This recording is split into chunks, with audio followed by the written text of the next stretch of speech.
Good afternoon to you. You are watching the live broadcast of the Senate proceedings on this afternoon of February 10th, the year being 2022. This broadcast is brought to you courtesy of the Parliamentary Broadcasting Unit, and this is in conjunction with the Kenya Broadcasting Corporation. A lot has been lined up before the floor this afternoon, and senators will be resuming debate on a couple of bills that are currently at the second reading stage. And the first bill in the order paper this afternoon is a bill by nominated Senator Abshiro Halake on the preservation of human dignity and matters protection of economic of social rights bill, being a Senate Bill number 21 of 2022.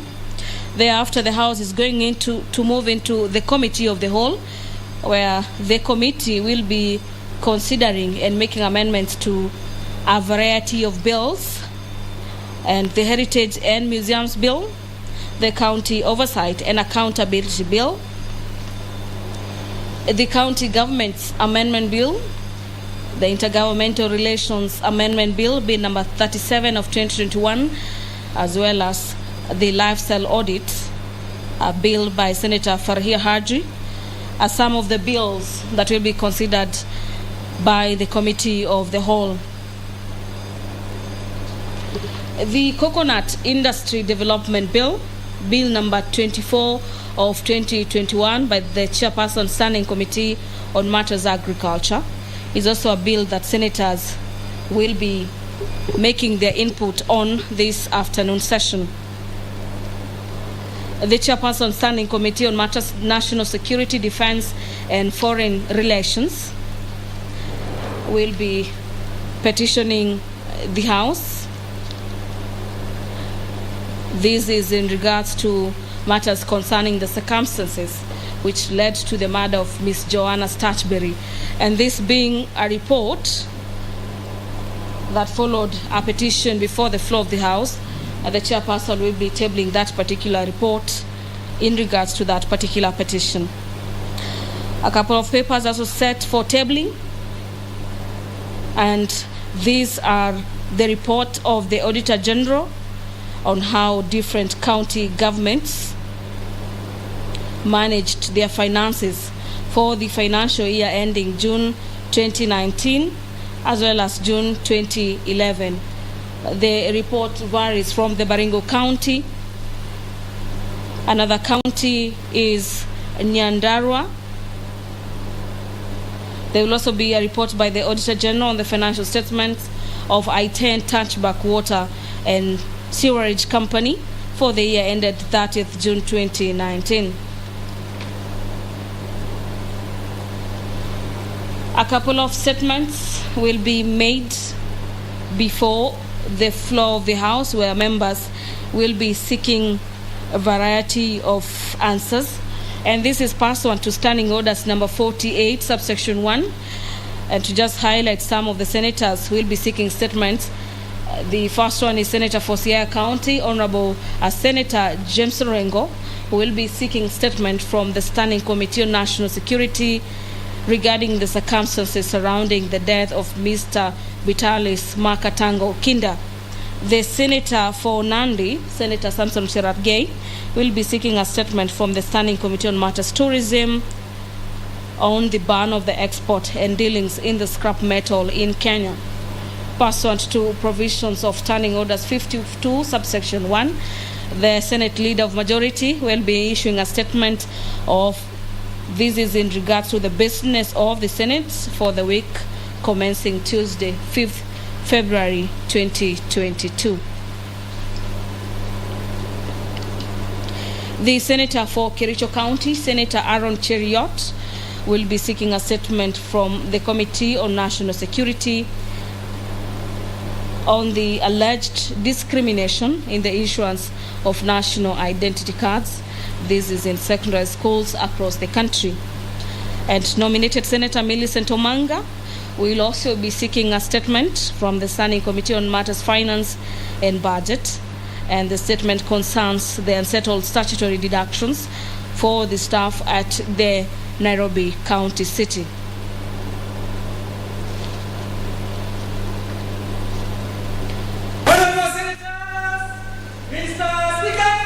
A total of 30 reports from the Auditor General will be tabled before the floor this afternoon.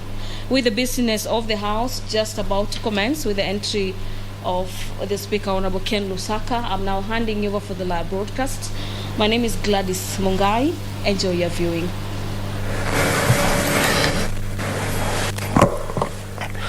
Let us pray. Almighty God, we beseech you, behold with your abundant favor and blessings, as your servants whom you have been pleased to call to leadership positions in this republic. We seek guidance to treat and consider all matters that shall come under our deliberation in so just and faithful a manner as to advance the peace, prosperity, and welfare of our country and of those whose interest you have committed to our church. Amen.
Order number 1, administration of oath. Order number 2, communication from the chair. Order number 3, messages. Order number 4, petitions.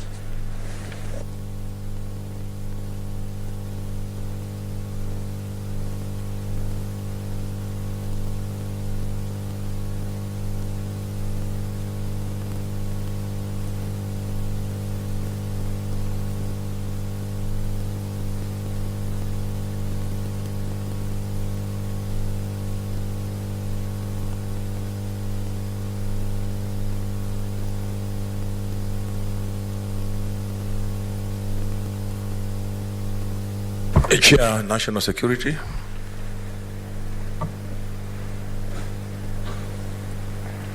I think it's not there, so it's deferred. Let's go to the next order.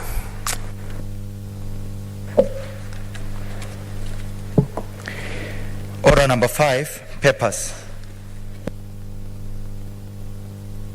Leader, majority.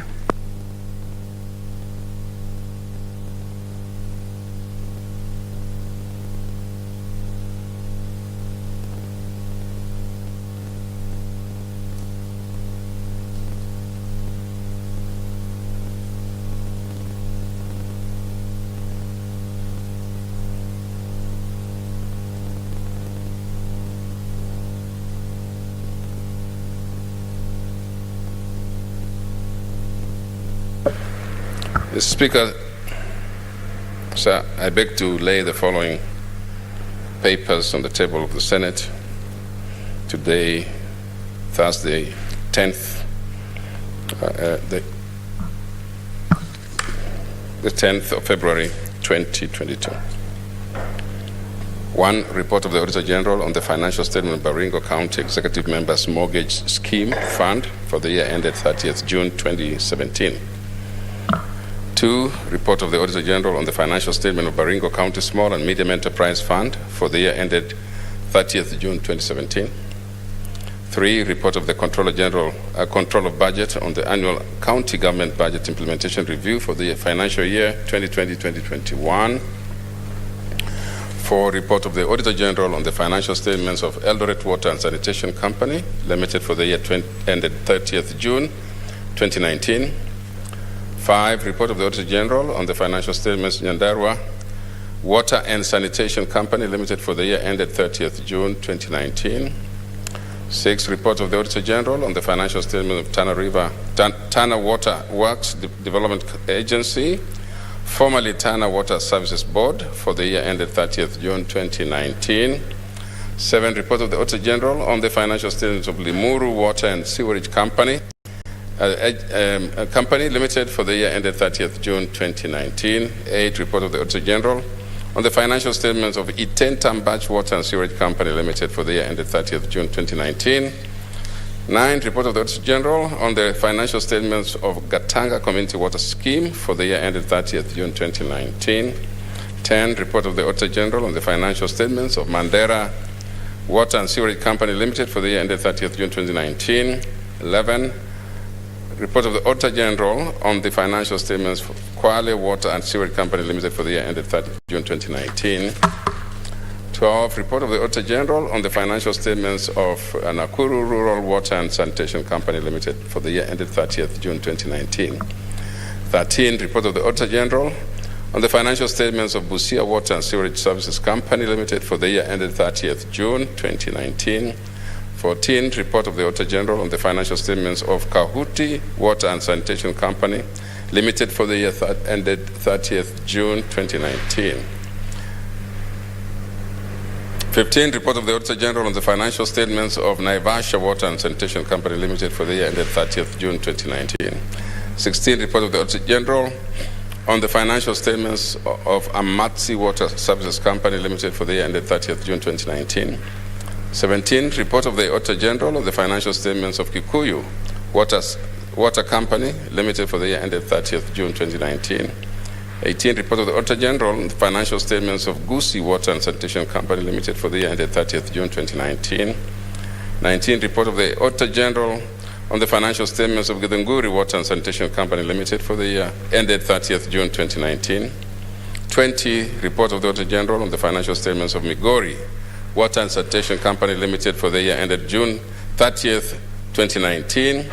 21, report of the Auditor General on the financial statements of Nyeri Water and Sanitation Company Limited for the year ended 30th June 2019.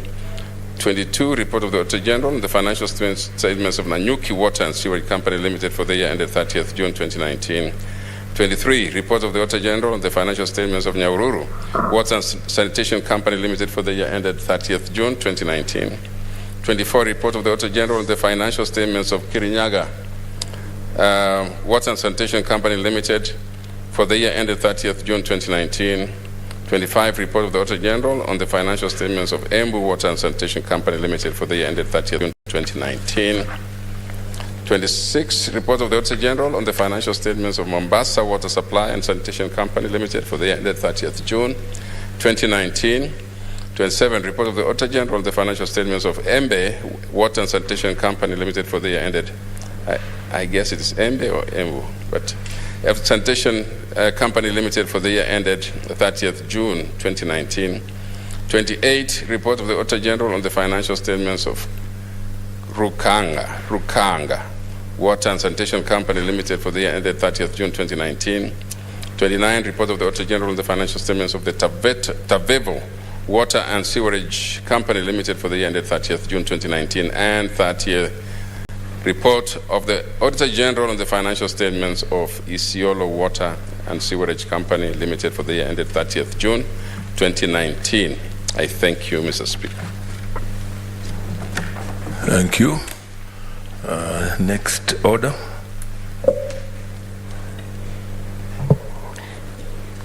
Order number 6, notices of motion. Order number 7, statements.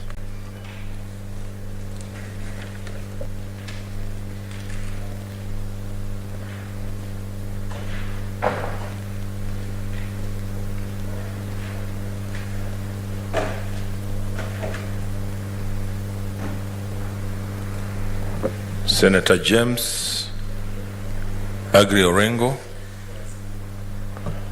I don't see him. He deferred. Senator Aaron Cheriot. Deferred. Should be.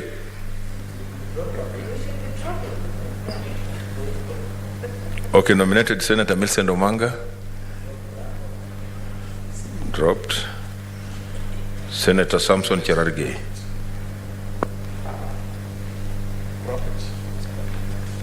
There are some of these statements.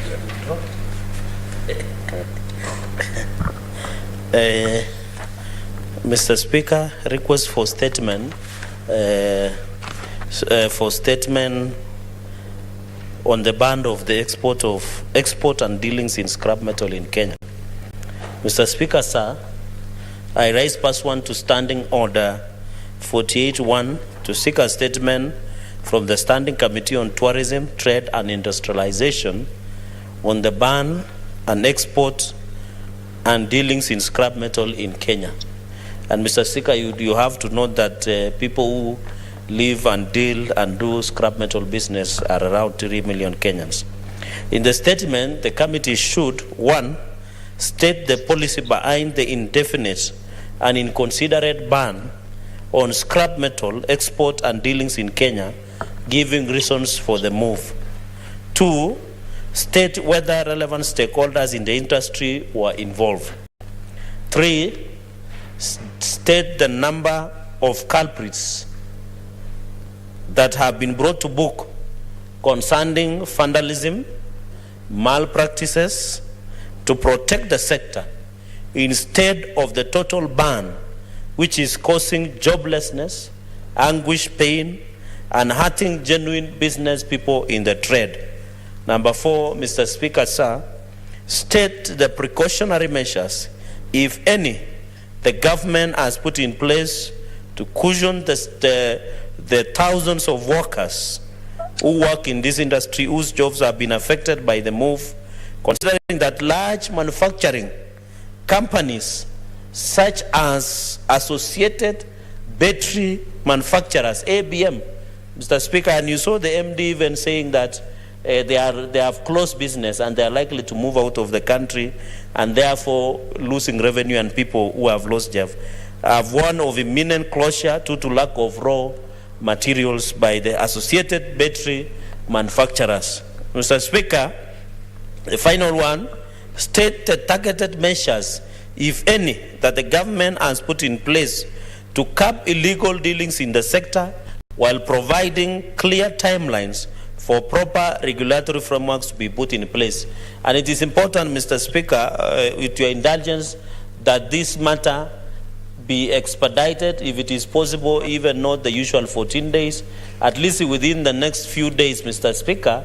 If the next Thursday we can get a preliminary report by the committee, because you can imagine that most of the Kenyans who are heavily dependent, which is 3 million plus Kenyans on this business, are now in anguish, in pain, and there is revenue losses. You have had industries are most likely to close, Mr. Speaker. I thank you.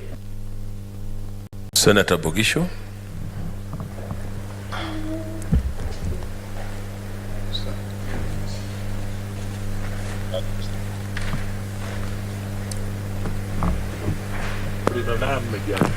Mr. Speaker, I want to thank Senator Cherargei, who is very concerned about the welfare of the workers and industrialists who will probably be affected by this ban. Speaker, it is important that, in my view, that we ask the committee, whichever committee is going to deal with this, to expedite this through. However, Mr. Speaker, we know that a lot of the things were caused by people who have not been very faithful. Even though there are many people who benefit from this, there are many who vandalize communications, vandalize infrastructure, vandalize. Point of order. Where is the point of order from? Mr. Speaker, even strangers can ask for point of order. You never know. Yeah. Since I can't see anybody.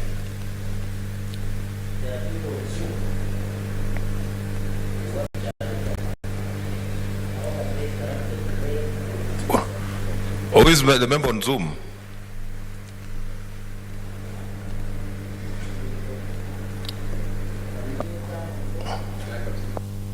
Continue. Speaker, I think that I'm just saying basically that the people in this sector, Mr. Speaker, should be ready themselves to also help in the fight against the illegal and the destruction of property, and help not to purchase some of these scrap metals, Mr. Speaker, knowing very well that they come from infrastructure or they come from communications or from whatever. And Mr. Speaker, you know the losses have been very great. Mr. Speaker, you saw the other day that we had a blackout all through because some people actually vandalized the high voltage communication lines, transmission lines. Imagine, Speaker, causing wanton destruction and gave us blackouts in this city and everywhere in the country. Speaker, I'm just saying, much as we sympathize, we should also be responsible and ask the members in good standing to be responsible and watch out for those kind of things. And I think that the ban was not meant to punish. I think the ban was supposed to be temporary until such a time as things are sorted out.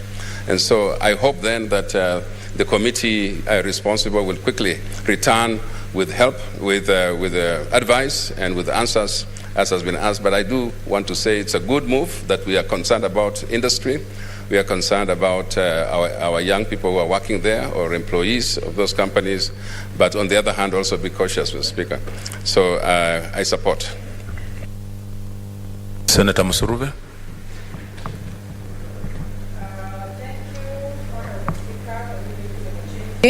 And I want to thank Senator Cherargei for this statement and the concern that he has for the common Kenyan. And I want to say, Honorable Speaker, sincerely, blue-collar jobs should be encouraged because most of the time you find that blue-collar jobs come out of one's own initiative. So when you're talking of scrap metals, you find that those who are dealing in scrap metals, those Kenyans who have decided on their own to make a living, and eventually the scrap metals become an industry where they're also able to employ other Kenyans. So I know that I stand, I'm a member of this Committee on Trade and Tourism, and I want to assure you, Senator Cherargei, that the many good thoughts you have about Kenyans and the dealers of scrap metal, we are going to interrogate as a committee and see to it that we reach actually a positive conclusive arrangement where, you know, the scrap metal is also one of the exports because it is an income generating, venture, and apart from that also it creates employment. So I support this statement, and I'm sure my chair, Senator Abdullahi, will be on top of it, and the entire committee. Thank you, Honorable Speaker. Senator Haragura. Thank you, Mr. Speaker, for giving me this opportunity. I'd like to support the statement by Senator Cherargei. Mr. Speaker, we know very well that scrap metal is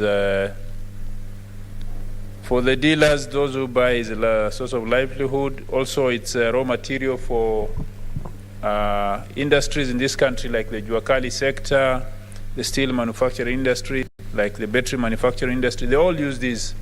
But these are balancing act because in trying to source for this scrap metal, we have seen what has been done, even power lines, the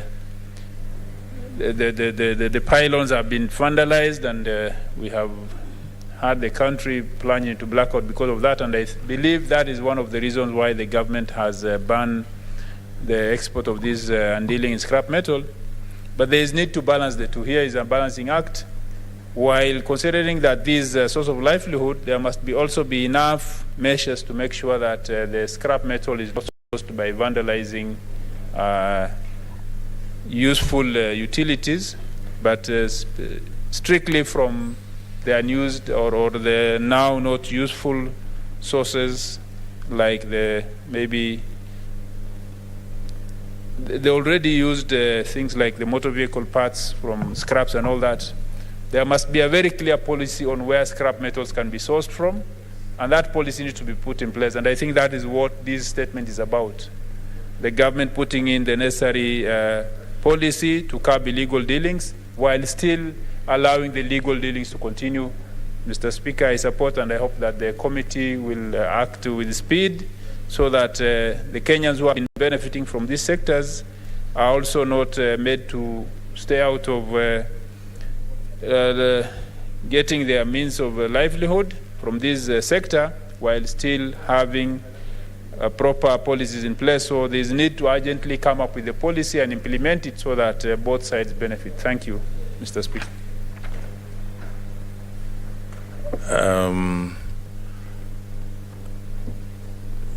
Using my discretion, I'll allow the chair security to give his petition, to read the petition.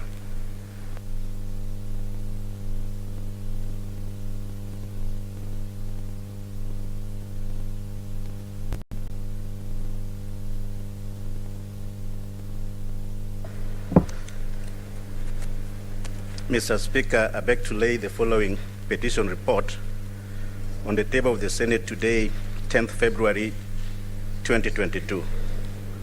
Report on the Standing Committee of the National Security, Defense, and Foreign Relations. A petition to the Senate concerning the circumstances which led to the murder of Ms. Joanna Statuary.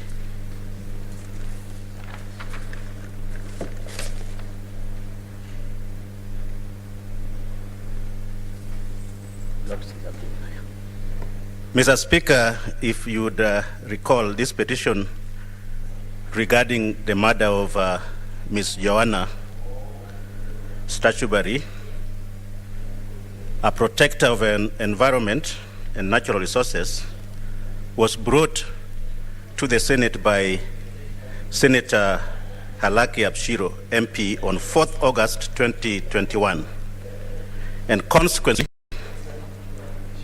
it was committed to the Standing Committee of the National Security, Defense, and Foreign Relations. Mr. Speaker, the petition prayers to the Senate were to assist, were assisted by the Senate through an investigation on the circumstances leading to the alleged murder of Ms. Joanna and other environmentalists and conservationists in the country, and appropriate recommendation on the findings and on the alleged perpetrators. One, they wanted us a call to the Ministry of Environment and Forest and Kenya Forest Services to revoke and gather parcels of Kiambu forest. That's one of our findings. Number two, appropriate recommendation for the protection of the lives of environment, and in Kenya, review relevant policies and existing legislation that will review the enhanced protection of all forest, land, and wildlife areas.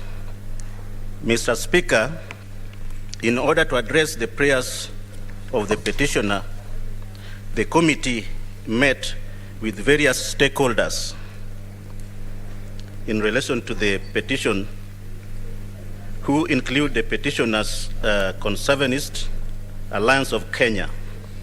Number two, we met with the Cabinet Secretary of Environment and Forest, also the Director of Forest Services, the Kiambu County Commissioner, and many others.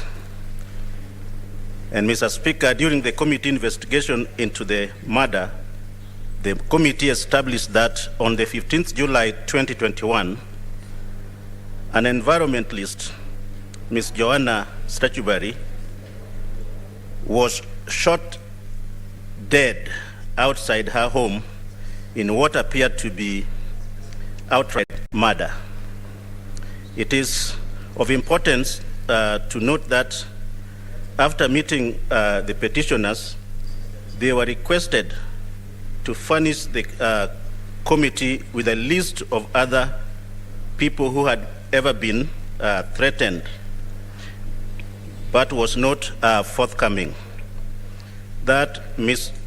Johanna lived in a land which borders Kiambu Central Forest block known as LR number 21179, which was gazetted as a forest reserve via proclamation number 44 of 1932. That on the 5th February 2018, the deceased received information about illegal encroachment by developers on Kiambu gazetted forest land, which bordered wetland and single-handedly confronted the developers who were constructing an illegal road. That preliminary investigation by the Director of Criminal Investigation had established that Ms. Joanna might have been murdered due to the strong position and passion for the preservation of environment of Kiambu forest areas against the will of illegal developers who wanted to construct a road to gain access to their alleged occupied properties. Mr. Speaker, as I conclude, that it is now my distinguished pleasure and duty to table the report of the Standing Committee of the National Security, Defense and Foreign Relations in regard to the petition of the alleged murder of an environmentalist, Ms. Joanna Statuberry. Therefore, Mr. Speaker, I beg to sit. That's it. And I thank you, Mr. Speaker. Thank you. I just want to go through the statements again. Okay. Yes, Senator Cherargei, okay. Thank you, Mr. Speaker, for this opportunity. I want to thank the acting chair, of Security Committee, and I saw his advert today in TV that he wants to be the Kisumu governor. Mr. Speaker, one thing that I note which is of concern, our condolences to the Mrs. Joanna Statuberry, because it's unfortunate that she was murdered for her defense on the protection of environment. Two things that this committee failed to tell the House, and the chair must be serious. One, in the report the committee says, Mr. Speaker, that this very good lady was murdered. It was an outright murder. The question should be, what were the recommendations? I would have expected the committee to tell us that they have involved the DCI and the police to ensure the people who killed this lady are brought to book. The committee should have been gracious enough by providing us with the status report on the investigation into the alleged murder of Madam Joan that was killed outside our compound, Mr. Speaker. So number one. So number two, the committee has just been wishy-washy, not being specific on what measures that the committee intends to take henceforth, because the point is, what we really wanted to know is, why was she murdered, for what reasons, who are behind her, and what happens to the fight that he has been having in the protection of the environment. I agree with other findings that they have done, which is okay. But the bottom line that Kenyans would really want to know, Mr. Speaker, through you and our very good chair of national security, is what happens. You know, you should have told us the EACC and this committee, Mr. Speaker, with quasi quasi-judicial mechanisms. They can even direct the DCI to expedite the investigation into the alleged murder, Madam Speaker, because that murder sent a wrong signal, especially to many people and foreigners who work in the country, that giving Kenya a bad name, that this country is lawlessness. There are many Kenyans that are killed, Mr. Speaker, and no one goes ahead to find out why, the reason they were killed. We have several that have been killed through extrajudicial killings. You have had cases where even bodies are found, even in the neighboring county for him, like River Yala. We had others in Savo, Mr. Speaker. We had others in Tana, here in Garissa. So we really need to be careful so that we don't just, Kenyans are being killed, they are put into sacks through extrajudicial killings, they are being thrown into rivers. What happened to the sanctity of life that we talk about, Mr. Speaker? So, Mr. Speaker, I really want to call upon the Committee of National Security. I believe in its chairman, the senator, my neighbor, Senator Fred Outa.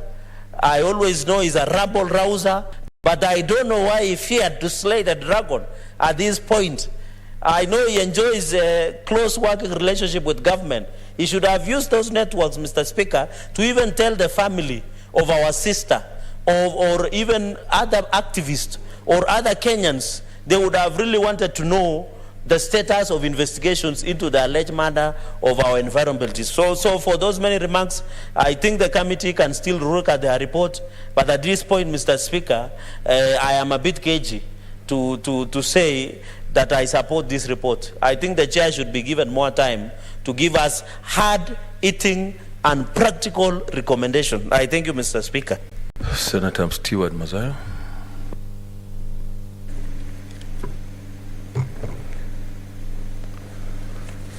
Asante Bwana Spika. Bwana Spika, ni jambo la kusikitisha kama ripoti ya chairman itakuja hapa na hiyo itakuwa kama ni ripoti ya kawaida. Hususan ni kwamba Mkenya amepoteza maisha yake, ama Wakenya wamepoteza maisha yao, na tunatarajia kwamba taarifa kama hiyo ambayo anaileta hapa ndani ya bunge iwe taarifa ambayo imeuma, yani imeshikilia na inaweza kutegemewa, naweza kutufikisha mahali ya kutuambia hichi kitendo kimefanywa na nani na ni kwa sababu gani na hatua gani itachukuliwa na serikali. Bwana Spika, jambo la kusikitisha leo, huyu mama anaitwa Joan aliuawa, na imekubalika kabisa kwamba aliuawa, lakini baada ya hapo ni hatua gani imechukuliwa kuona kwamba wale watu waliofanya kitendo hichi cha kinyama wamechukuliwa hatua? Maneno kama haya pia vile vile yametokea katika sehemu mbalimbali za nchi, kama kutokea maeneo ya pwani, hususan Mombasa. Ni jambo la kusikitisha kuona mpaka sasa vijana zaidi ya 20 wameweza kupotea Mombasa. Kupotea tu kwa hewa, hawapatikani. Lakini jambo ambalo limeweza kudhihirika wazi, Bwana Spika, ni kwamba miili ya watu 7 imepatikana, na katika ile miili 7 iliyopatikana, Bwana Spika, mmoja 6 bado hawajajulikana. Lakini katika hiyo miili 7, mmoja katika hiyo miili ilipatikana kutoka ile inaitwa mto ule wa Yala. Bwana Spika, visa hivi vya Wakenya kupotea vijana na alafu miili yao kupatikana katika mto wa Yala vimekithiri zaidi, na ni jambo la kusikitisha kuona ya kwamba mto huu sasa unatumiwa kama mto wa kutupa watu waliofariki, ama kutupa watu ambao wameuawa mahali pengine wakaenda wakatupa huko, ama tayari wamechukuliwa na magari, wamezamishwa, wamefungwa, hawezi kuongea, hawezi kufanya chochote, na wakatiwa ndani ya magunia wakiwa wazima, na wakatupwa ndani ya bahari, ambapo ndani ya ile mto ambao hawezi kuogelea wakiwa huko ndani ya ile magunia. Sasa ni hali ya kutetesha, ni hali ya kutetesha sana, kwa sababu Wakenya ni maisha muhimu sana ya Wakenya. Haiwezi tu mara moja mwili ukachukuliwa, mtu ameshikwa leo, kesho tunaambiwa amepatikana Yala kutoka Mombasa ama kutoka Kilifi ama kutoka sehemu zote za Kenya. Si haki. Kwa hiyo tunatarajia kwamba mwenyekiti wa kamati hii ya ulinzi, tunatarajia awe akija hapa ndani ya bunge la Senate anatuletea ripoti mwafaka ambayo inaweza kutueleza ni njia gani itatumiwa naweza polisi kuona ya kwamba hawa watu wanaotenda vitendo hivi vya kinyama na kutupa watu ndani ya mito kama mto wa Yala wamepatikana na hatua imechukuliwa. Asante Bwana Speaker. Thank you so much. So I had earlier on indicated I was deferring the earlier statements, but I want to drop them just the way I did with the number 3. So number 1, 2, and number 1 and 2 are also dropped. We go to standing statement under standing order number 52-1, Leader of Majority. What's your point of order? Mr. Speaker, I didn't hear you committing to any committee and your directions on my statement, because I had requested that since this is a very urgent matter, at least the committee, with your indulgence, can give us a preliminary report maybe next week so that we can know the way forward. I thank you. Okay, it stands committed to the Committee on Tourism, Trade and Industrialization. So we should be able to get a report the next 2 weeks. Okay. Leader of Majority.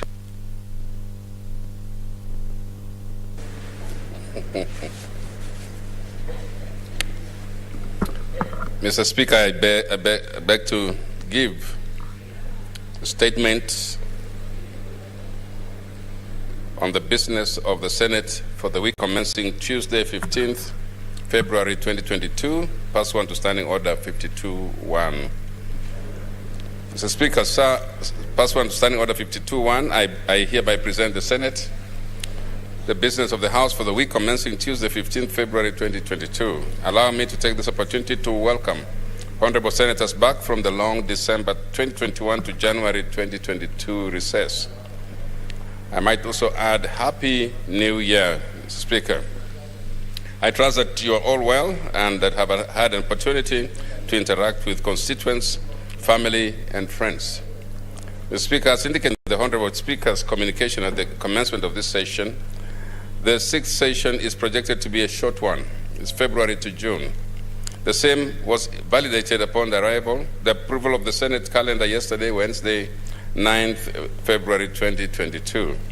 Following the reconstitution of the Senate Business Committee on Tuesday, 8th February 2022, the committee considered the status of legislative business and noted that we will be required to come up with innovative strategies to ensure that business before the Senate is dispensed with timeously. Mr. Speaker, I'm delighted to note that one of the measures recommended by the Senate Business Committee and communicated by the Speaker yesterday is already under implementation. I therefore urge senators with business listed on the order paper to be available to move the same, failure to which such business will be removed from the program of Senate business of that week.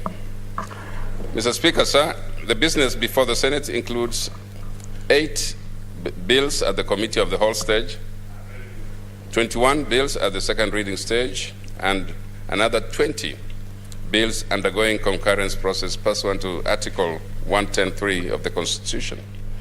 In addition, 48 petitions, taking into account the 2 that were referred to the committees yesterday, are pending consideration by respective standing committees, while a number of statements pursuant to standing orders 47, 48 to be finalized by respective standing committees. From the aforesaid, Mr. Speaker, the Senate has begun the 6th session with a full plate. In the coming weeks, we expect the Division of Revenue and the county allocation of revenue bills to be introduced in the Senate for consideration, alongside any other bills that will be referred to the Senate by the National Assembly. This will certainly add to our workload, and I urge chairpersons of committees to hasten considerations of business before select committees, and to table reports within the stipulated timelines and according to our standing orders. The Speaker, sir, it is at its next meeting, Tuesday, 15th February 2022, the Senate Business Committee will consider and approve the business for Tuesday, 15th February 2022, which is projected to also contain business that will not be included in today's order paper. The Senate Business Committee will further consider bills at the second reading and committee of the whole stages, as well as motions, as will be contained in the program of Senate business for the week. On Wednesday, 16th February 2022, the Senate will continue with business that will not be concluded on Tuesday, 15th February 2022, and any other business scheduled by the Senate Business Committee. While on Thursday, 17th February 2022, the Senate will continue with business that will not be concluded on Wednesday, 16th February 2022, and any other business. Allow me in conclusion, Mr. Speaker, to thank all senators for the dedication and commitment they have continued to exhibit in their work in service to the people of Kenya, and urge that we all continue to do the same during the sixth and final session. I thank you and hereby lay the statement on the table of the Senate. Thank you, Mr. Speaker. Thank you, honorable senators. For the convenience of the House, I wish to rearrange the order paper so that we go to order number 16 and 17. So, clerk.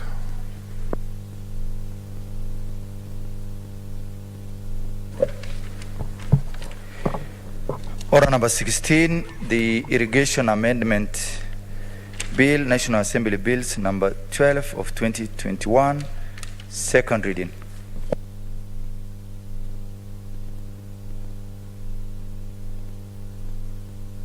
Leader.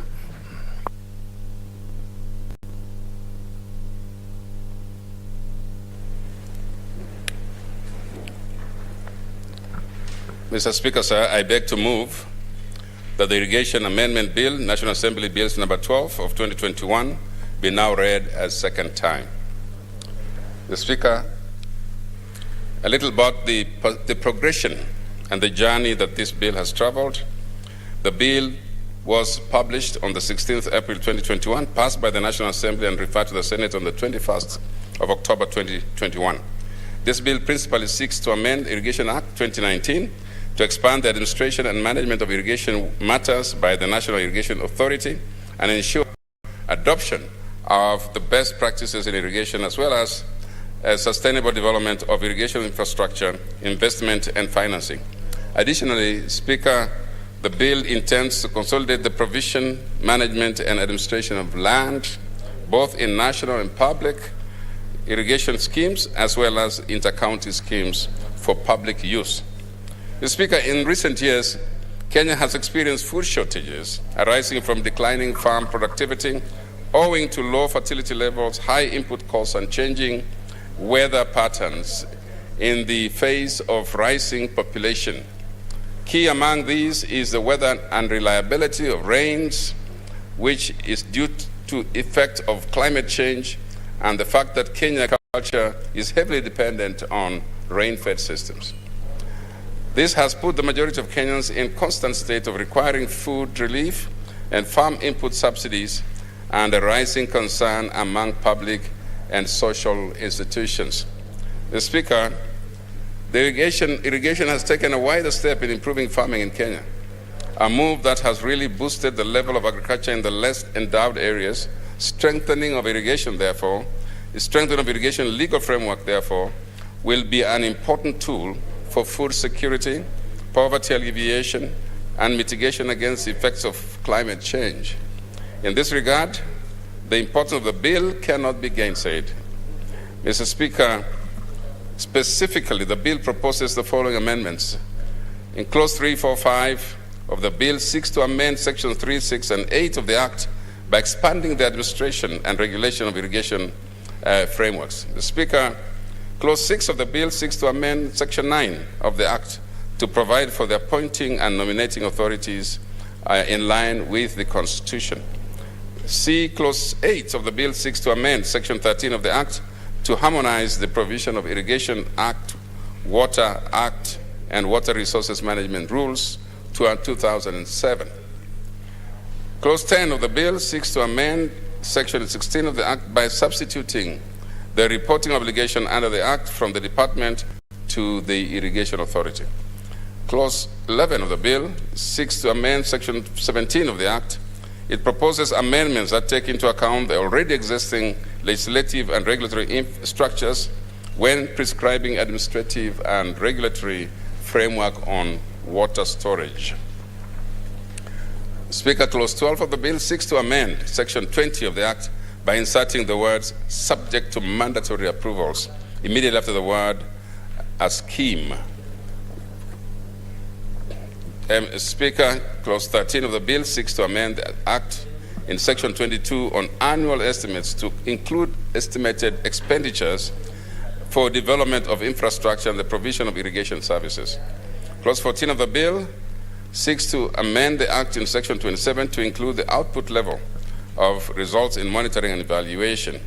Clause 15 of the bill seeks to amend Act in Section 34 to enable the Cabinet Secretary to make regulations to provide for the development of irrigation, including infrastructure and water storage, and to provide for multi-government agencies, consultation and collaboration.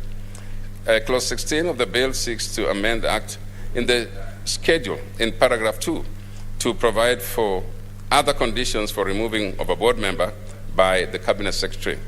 It further proposes amendments to paragraph 3 of the schedule to provide for quorum for meetings to harmonize the provision with existing policies and on board meetings. So, Mr. Speaker, this is a very important amendment. These are very important amendments on the bill, on the Act. And, Mr. Speaker, I just ask that members to look at it carefully and support, because the sooner we pass this, Mr. Speaker, the better for all of us, as we're going to see an improved irrigation sector services in this country. Speaker, we know we have had issues even with irrigation matters, Mr. Speaker, and I think that these amendments will then come to help sort out the issues. With those few remarks, Mr. Speaker, I beg to move and ask Senator Mazayo to second. I thank you.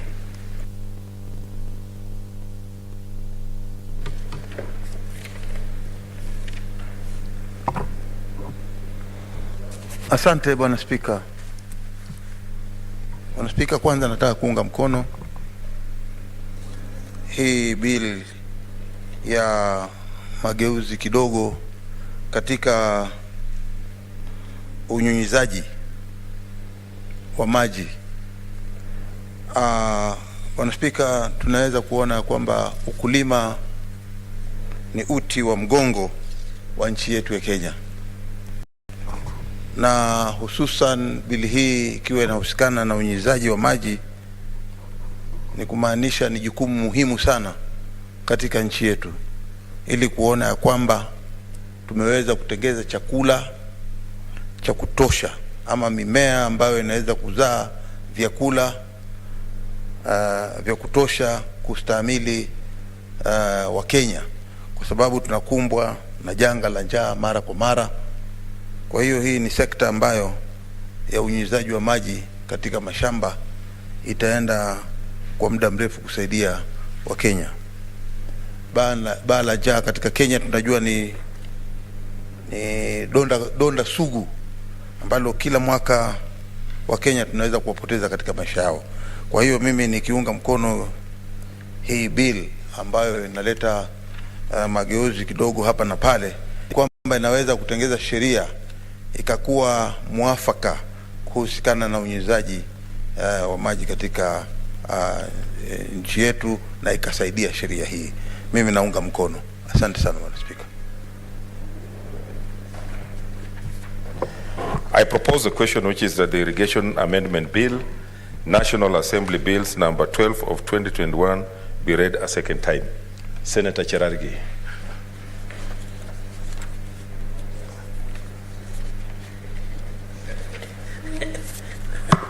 Mr. Speaker, thank you for this opportunity. And this is the National Assembly Bill number 12 of 2021. These are straightforward amendment because I've seen it's more of edit that needs to be done. But Mr. Speaker, I'll be very brief. Mr. Speaker, as you are aware, we are being told this year, or is it the end of last year, that 2 to 3 million Kenyans are facing starvation and hunger because of lack of food, because of non-strategic placement of structures to ensure. Mr. Speaker, for heaven's sake, we are in 21st century. No Kenyan should go without food. It should be a basic human right. And Mr. Speaker, I was saddened when I watched in the news today in the afternoon that Mandera County is facing a very serious shortage of water, and there is a serious drought that is happening in northern Kenya. The Ministry of Devolution, it has been moved to the Public Service and Gender, the special programs. No Kenyan should lose because, Mr. Speaker, in North Rift, we are harvesting in surplus, especially the December. But because of bad prices, because we are expecting that 90 kilos of maize should be 3,000, 3,500 so that we can get value. Remember, Mr. Speaker, as we talk today, a fertilizer of DAP, not the DAP that people have known. I'm told there is a DAP which is a political party. DAP is 5,000 shillings, Mr. Speaker. It's approaching 6,000. You and me come from the region where we rely heavily in terms of agriculture, Mr. Speaker. Even the majority leader also depends on fertilizer, Mr. Speaker. So let us reduce the pricing of fertilizer, not the other political party, but the pricing of fertilizer to at least 1,800. The cost of input will go low, will produce more. But I want to support this bill because, Mr. Speaker, I've looked at it and I think it's a straightforward matter, and as majority leader has put it. But I want just to make a few comments that irrigation, even in Nandi, Mr. Speaker, we need irrigation, especially when you come around Chemasa area, in Chemelil, Chemasa ward, around Tindred sub-county or Tindred constituency. Those are areas that will lead to irrigation. Within Nandi also, we need irrigation in such areas of Chemase, such areas of Kamasai, just near Kakamega County, Mr. Speaker, so that we can be able to plan throughout the season. And I think the challenge has been that we should not be disadvantaged simply because we have heavy rainfall. We should also be made part of even the entire North Rift so that we continue producing food throughout the year so that Kenyans in northern part or any other part of Kenya do not suffer because of lack of food, Mr. Speaker. Mr. Speaker, the only problem that I want to commend the amendment of Section 9, I think it's very important because now we are gender sensitive. At least we are putting 2 genders. I have looked at the main principal act.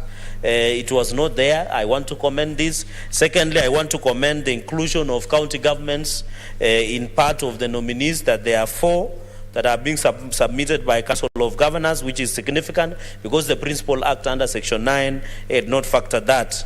And of course, although the national government, I don't know why the national government would want to have its thumbprint in every department, but okay. And then I agree with the drawing. At least, Mr. Speaker, if you look at it, they have tried to get people of civil engineering, economics, water engineering. I think these are basic understanding of what is happening, Mr. Speaker. The only place I have a problem with, Mr. Speaker, is the Section 17. Section 17, and that will end my comment. I will allow other colleagues to comment. Mr. Speaker, when you look at the 4th schedule, water is devolved. When you read the Principal Act, there is mischief here, Mr. Speaker, because they say the Cabinet Secretary shall, in consultation with Water Resource Authority Secretary, the National Water and Storage Harvesting Authority, the National Land Commission, the Council of Governors, and other stakeholders, prescribe administrative and regulatory frameworks, water storage, existing and future irrigation requirements. That is in the Principal Act. I think it's the same. But where I have a problem is when you look at the introduction of Subarticle 2 without prejudice to subsection 1.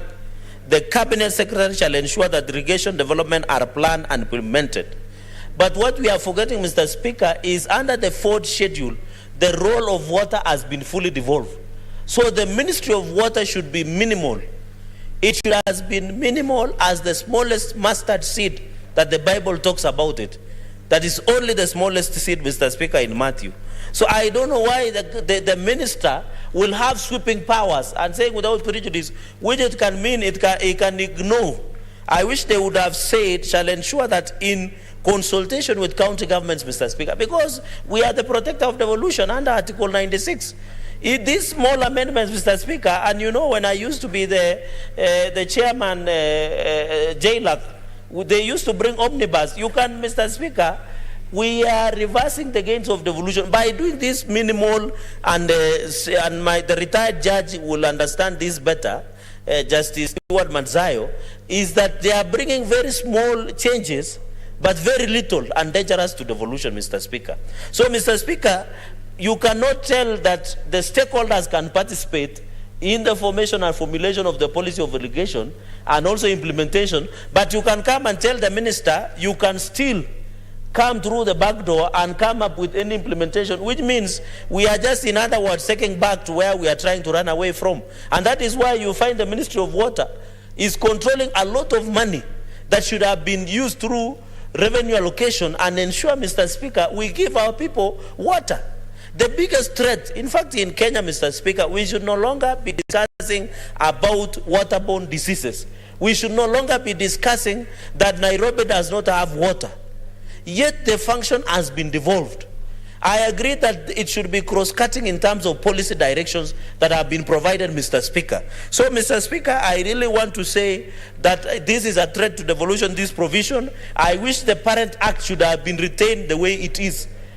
The replacement and repealing is just in the wording that you are giving sweeping powers to the... And of course, when you say in such a manner to reduce conflicts in water resources, who is better placed to reduce conflicts if it is not the local county government, if it is not the local administration that can be reached, if it is not the local MCA? How can Minister Cecil Kariuki resigned? How can there is no minister in that ministry at the moment?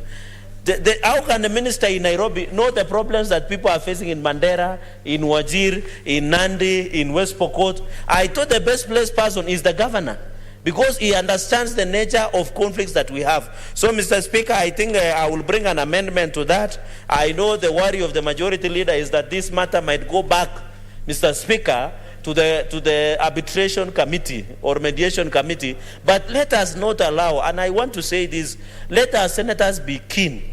There is a systematic way of eroding the gains that devolution have made, Mr. Speaker. Finally, Mr. Speaker, on the issue of Section 34, I think I don't have a problem because it's more of an infrastructure.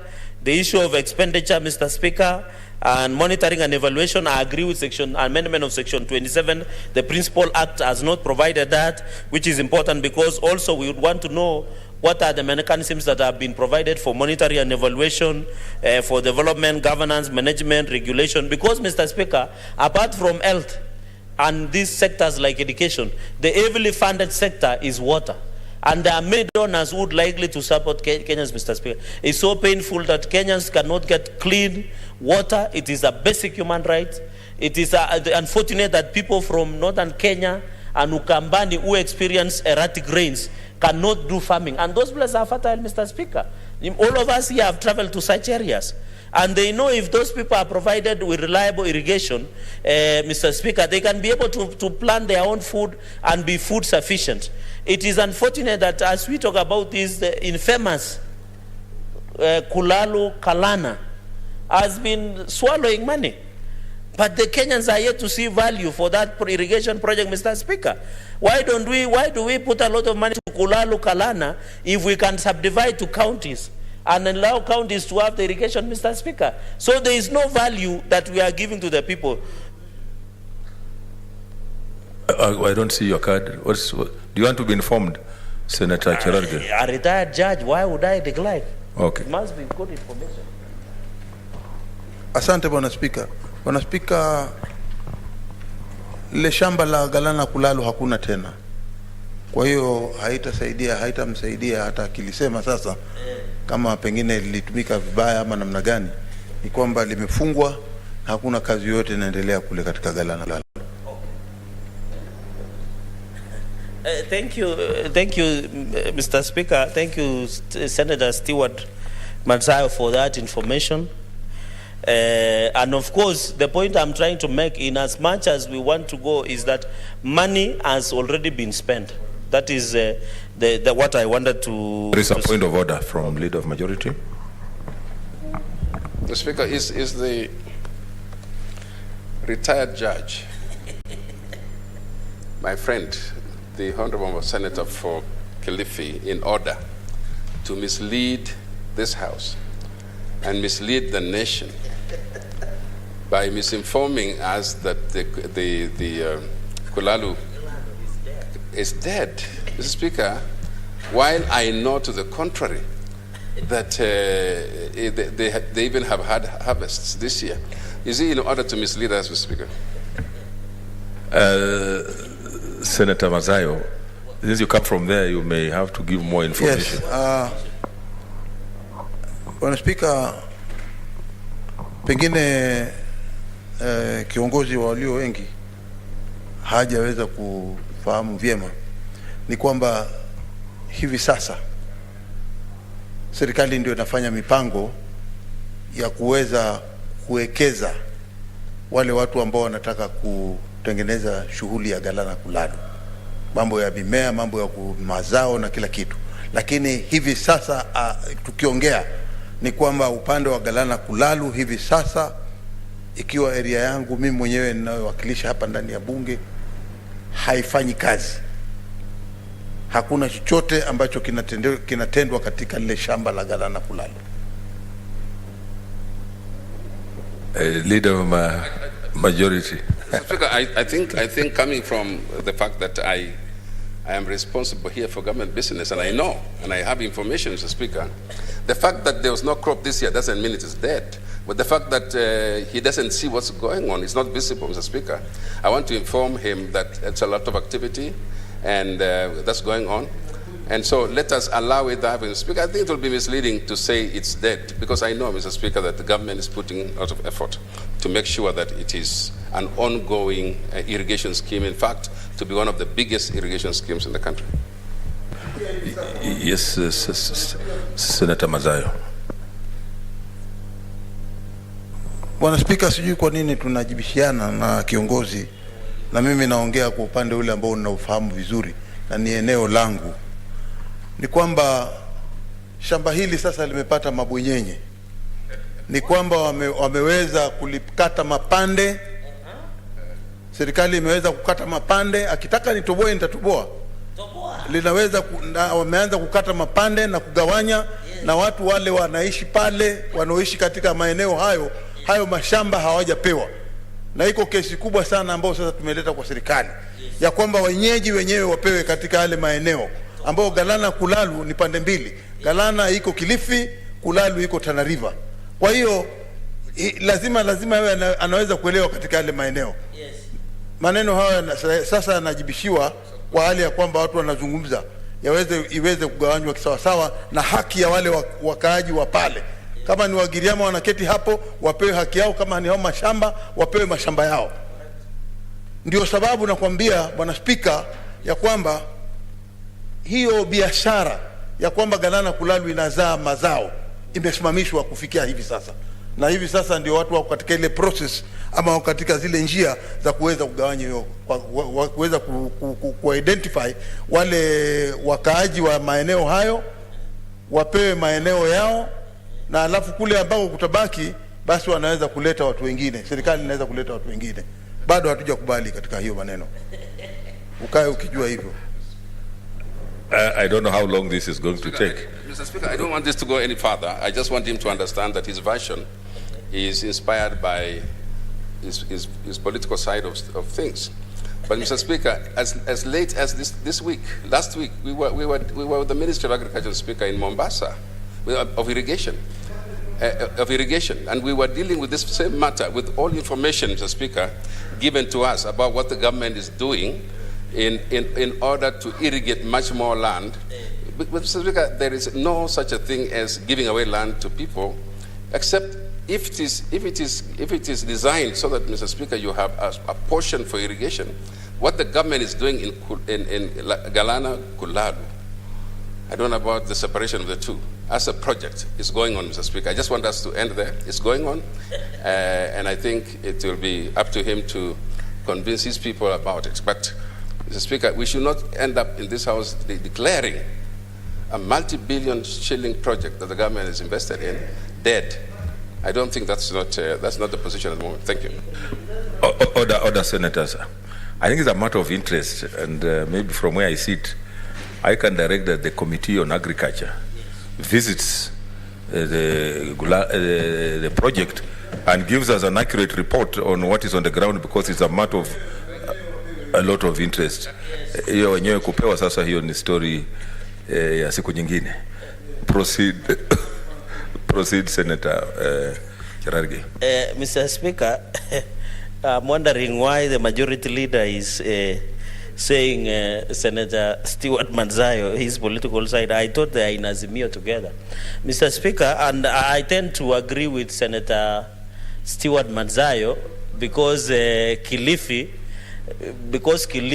is a representative there, Mr. Speaker. And kuna hoja la nidhamu kutoka kwa Senator Manzayo. Bwana Spika, jambo tulilokuwa tunaongea hapa ni la muhimu sana. Na ni ukweli kwamba mimi na ndugu yangu Sami Pokisho tuko upande mmoja wa kisiasa katika eneo la Azimio. Na sioni sababu yoyote kwamba mtu anaweza kuleta mambo ya Azimio hapa ikiwa swala linaloangaliwa hapa ama linalopewa macho zaidi ni swala muhimu zaidi ya kwamba ni mambo ya mashamba. Kwa hiyo yeye ana haki ya kuweza kuleta mambo ya kisiasa hapa, na hali mjadala wenyewe hakuna mtu yoyote ambaye ameleta kitu cha kisiasa hapa. Nafikiria Senator Cherargei ana mtindo wa kuleta mambo ambayo hayahusiki na nyumba. Nataka nimjulishe kwamba ajaribu sana asituelekeze kwa mambo ya Azimio na mambo ya Kenya Kwanza, ili tuweze kushughulikia masuala ambayo yako katika bunge hili. Endelea. I agree, Mr. Speaker, with that, with your direction. Mr. Speaker, it was just made in jest because Senator Manzayo is my very good friend. But I agree, if that irrigation project has failed, then it will be one of the spectacular failure of legacy of President Uhuru Kenyatta. So let's wait for the information and directions that you have given, and we shall be proceed. Finally, Mr. Speaker, I really want to appeal that irrigation and issues of water are fully devolved. I wish, like even the example of the irrigation scheme of Kulalu, I wish county governments that are within that region would have given the heads up, so that the only role of the national government, Mr. Speaker, is just to give policy directions and stakeholder engagement. So we look into the future, but if that amendment that I have indicated of clause 11 can be amended, and I hope a majority leader will give us leeway. I know it might look tedious because we'll need to go to mediation, Mr. Speaker. If we can amend so that we don't risk clawing back clauses of devolution, Mr. Speaker, then by and large, I agree this is a straightforward amendment, and I want to commend the majority leader for bringing it.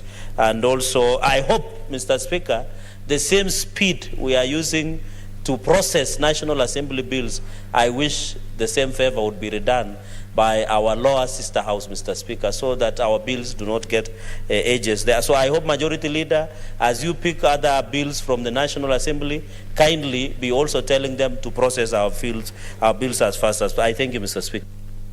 Senator Musurve. Thank you, Honorable Speaker, for the opportunity. And I want to support this amendment, Honorable Speaker, because of the importance of water. Honorable Speaker, we know too well that there are many areas in this country that receive little supply of rainfall, and so they have a shortage of water. And this threatens food security, Honorable Speaker. We all know about the SDG that is really calling upon freedom from hunger, and it is also a constitutional requirement that no Kenyan should suffer from hunger.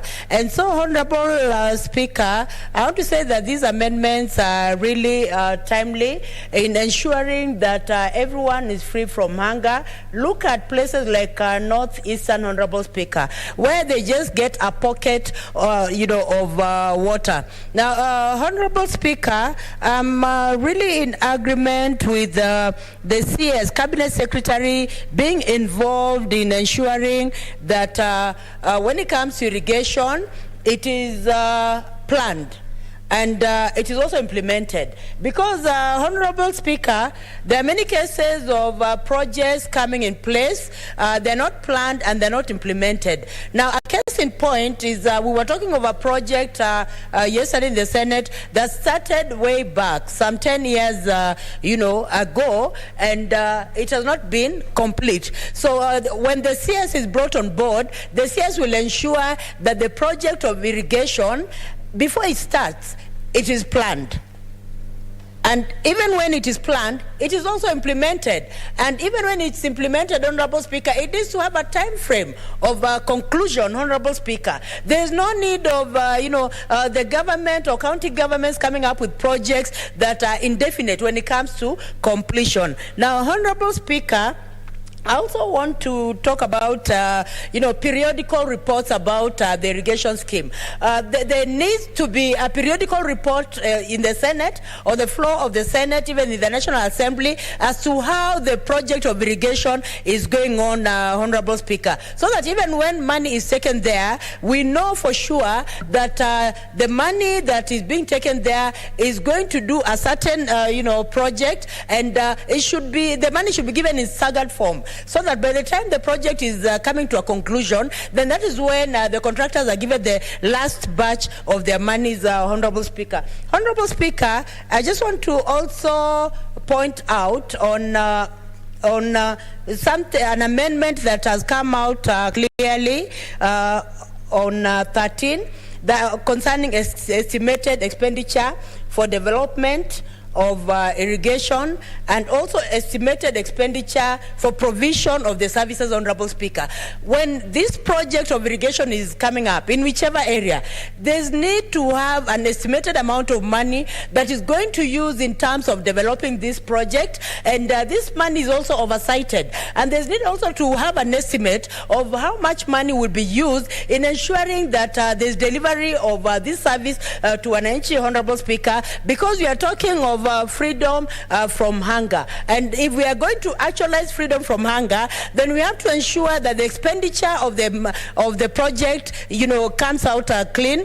The expenditure for the provision of the services also comes out clean, Honorable Speaker. So, Honorable Speaker, also the amendment that is also here, which I also agree with, that there is need for assessment of inputs, as in how much will be the input of the project, and then how much will be the output of the project, Honorable Speaker. Because if the input on a project is far below the output of the project, then the project is not viable. The project is not really doing well. So we have to see what is the input in the irrigation project, and then what is the output. So the output is supposed to outweigh the input of the project, Honorable Speaker. And Honorable Speaker, another amendment that I feel is very important is this one to do with monitoring and evaluation system management. Now, it is important, Honorable Speaker, that when an irrigation project comes on board, it needs to be monitored, Honorable Speaker. I have seen cases where sometimes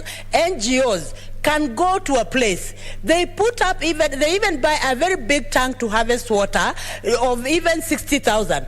But when it comes to monitoring, Honorable Speaker, you'll find Land Cruisers, very expensive Land Cruisers, going to monitor just that one project, Honorable Speaker. So there is need also to see this project that is brought on board, if it's an irrigation one, then the monitoring of this project, how is it done? So that monitoring of the project does not also outweigh the project itself, the input itself, and the output itself, Honorable Speaker. Because the irrigation project is supposed to help the locals. We are talking of freedom from hunger. We are talking of no Kenyan should be hungry. And SDG, one of the SDGs is very important when you're addressing the issue of poverty, Honorable Speaker. So the project must be viable. The project must also come out as, being also transparent in the manner in which it comes out in terms of expenditure, in terms of also how it benefits people, Honorable Speaker. And Honorable Speaker, there is also an amendment that is also important here, that when we are talking of irrigation, then we cannot talk about irrigation without factoring in the issue of infrastructure. Take an example of you're going to a place like Northeastern. Maybe the road is not accessible, Honorable Speaker. How will you even begin implementing a project in a place that is inaccessible? So when you're talking of, the irrigation project, infrastructure has to come in. The roads have to come in, Honorable Speaker. The installments have to come in, Honorable Speaker. And also, when it comes to water harvesting also, water harvesting is very important in an irrigation setup, because there are times when rains come, and sometimes they can come favorably where the rains are too much. So that the too much rains should benefit even for a near, Honorable Speaker, so that even when the rains come, the rain should be harvested, the water can be stored. So the issue of storage of water is very important, Honorable Speaker. So I have to say, Honorable Speaker, that aside, we are also talking about how will this water also reach Wananchi, Honorable Speaker. So we are talking about distribution of water. So we cannot rule out the issue of distribution of water. It has to come out very clearly that if a project is coming on board, an irrigation project, the roads must be clean, the water harvesting system must be clean, the storage must be clean, the distribution of water to the various points need also to come out clearly, Honorable Speaker. There are many instances when we waste our God-given water, Honorable Speaker, especially during heavy rains. That is water for free. You don't pay for it. It is water that Almighty God has given to us, Honorable Speaker. So it is just in good faith that even when you're talking about the irrigation, we also make sure that we harness this water that God has given us, so that we store it, so that we are able to distribute it to people for a better season, Honorable Speaker. I want to say, Honorable Speaker, even as talking about irrigation, we must be strategic as a nation to ensure that we are putting strategies in mind, in place, that will help, far-flung areas that have problems with water, be able to secure that water after some time, Honorable Speaker. I have seen what farmers do. Many times when farmers plant maize, they plant the maize, they dry the maize, they store the maize for a greener, for a better seasons, especially when there are dry seasons. The farmers are able to even sell that maize. The farmers are also able to use the maize, Honorable Speaker, and the maize becomes expensive. In the same way, Honorable Speaker, I'm talking about issues of utilizing the God-given rain, that when this rain comes, it needs to be harvested. It needs to be stored for a better season, so that during the dry season, we can still have water that can be used, Honorable Speaker. And we all know the benefits of water, Honorable Speaker. No household can do without water, Honorable Speaker. Even mothers, women, children, they all need water, Honorable Speaker. And even when you look at the composition of our bodies, Honorable Speaker, we are composed of water. And sometimes even when you go to hospital, Honorable Speaker, you will be actually advised to drink a lot of water because of the importance that water has, because of the role that water has, Honorable Speaker. So I want to say, Honorable Speaker, this is a very good bill, and it needs to see the light of the day. And I believe that my fellow senators will support this bill so that it sees light at the end of the tunnel. Honorable Speaker, I support.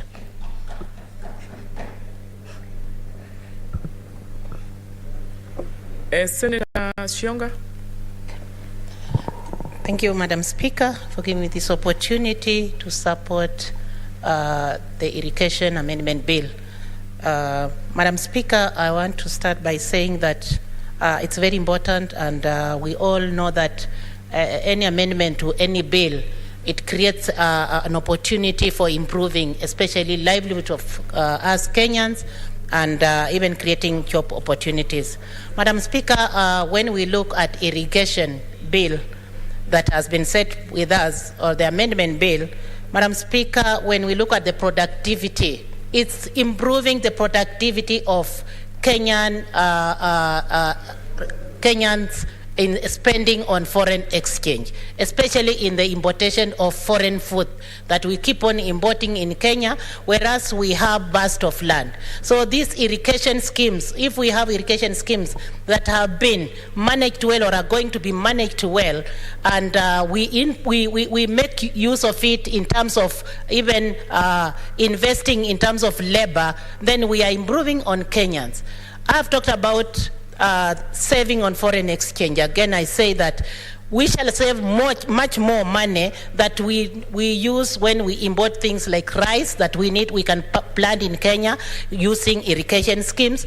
We save a lot even on the labor market that we always import outside when people are going to look for jobs outside. And the same people, you find that they are going to work even in irrigation schemes. You can see even in Israel, the burst of land in Israel is arid, and even in Kenya, part of the land is semi-arid and arid. If we do and practice what is done in Israel in Kenya, and what the amendment is also supporting here, then we feel like we shall be in better place, because we shall have saved on the labor that we exchange, we export outside, and of course we shall be employing most of the youth in Kenya that are looking for jobs, that are educated all over the country and are looking for jobs. They will be employed in their own country, and they will be in that time, at that particular time, assisting Kenya into improving its own economic growth. Madam Speaker, I have seen also when we see this amendment, we look at the activities that work around. And most of the activities with the irrigation scheme, you find out that we have development like in terms of infrastructure. And when we have an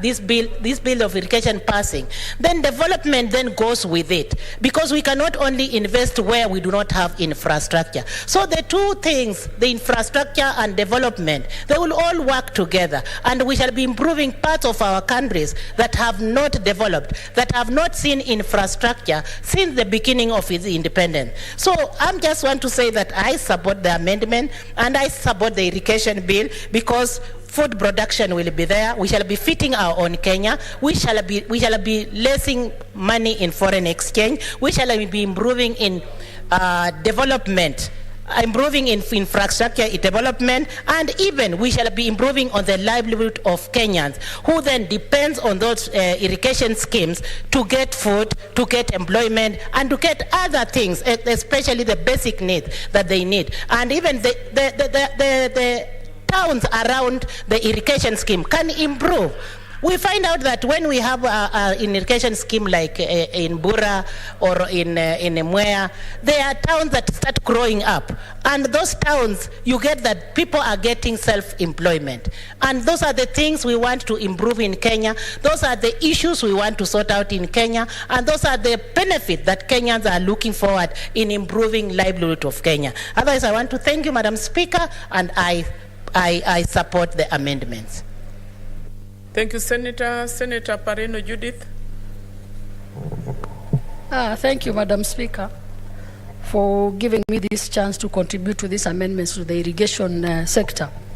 And Madam Speaker, when I came in and saw the debate, I remembered just the other day we had a meeting with the relevant ministry, and they were doing regulations on how to regulate the irrigation system in this country. And we had very robust discussions as to whether in regulations we are going to be too mean to those that have very little to irrigate, yet very useful for sustaining our livelihoods and sustaining our usual food security. And Madam Speaker, what really caught the attention of the Delegated Legislation Committee was the Kulalu, what was the other name? I think it's Galana Kulalu irrigation scheme. The presentation that was made to us is that a whole 7 billion went down the drain. Why? Because somebody procured a company to come and do the irrigation system, to start the plant off. The money was given, and actually the officers told us that they could not account for the company that was dealing could not even account for the expertise that they were supposed to bring to come and do that project. So in effect, it delayed, and at the end of the day, they had to cancel that contract and that tender, and they are now restarting afresh. So my question to them was, who was this who was given this contract to do this project? Did you follow up? Who was this who was supposed to procure experts and did not procure experts, and therefore the project failed?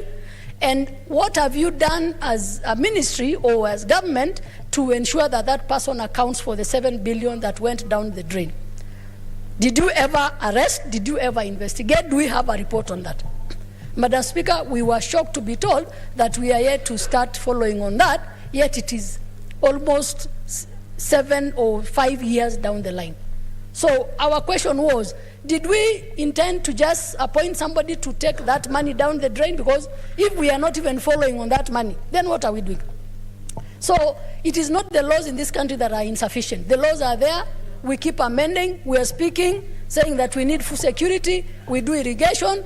But at the end of the day, that irrigation system is not whatever we put into action or the law that we put into place is not implemented because nobody goes to follow up on what is happening on the ground. So while irrigation is a good start, a good gesture, while food security is something that we must do as a country, we must also ensure that people are accountable to these systems that we put in place, saying that we are going to realize production of food because we are going to do irrigation, and yet somebody down the line has not been even accounted for the money that has gone waste, into waste. So, Madam Speaker, I support these amendments. It is time we got serious. It is time we went back to the schemes and ensured that we have enough food in this country. Madam Speaker, I support.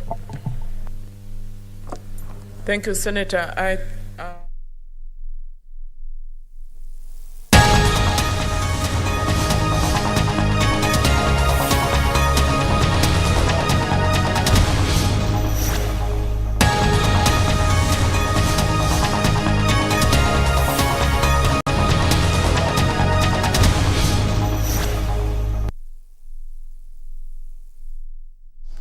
Which we debated actually early this week, or last week late. These two reasons, Honorable Speaker, one is technical, and the other one is issue of public participation. Honorable Speaker, it happens that these two regulations are coming from the same ministry. And I'm just wondering, Honorable Speaker, whether people are not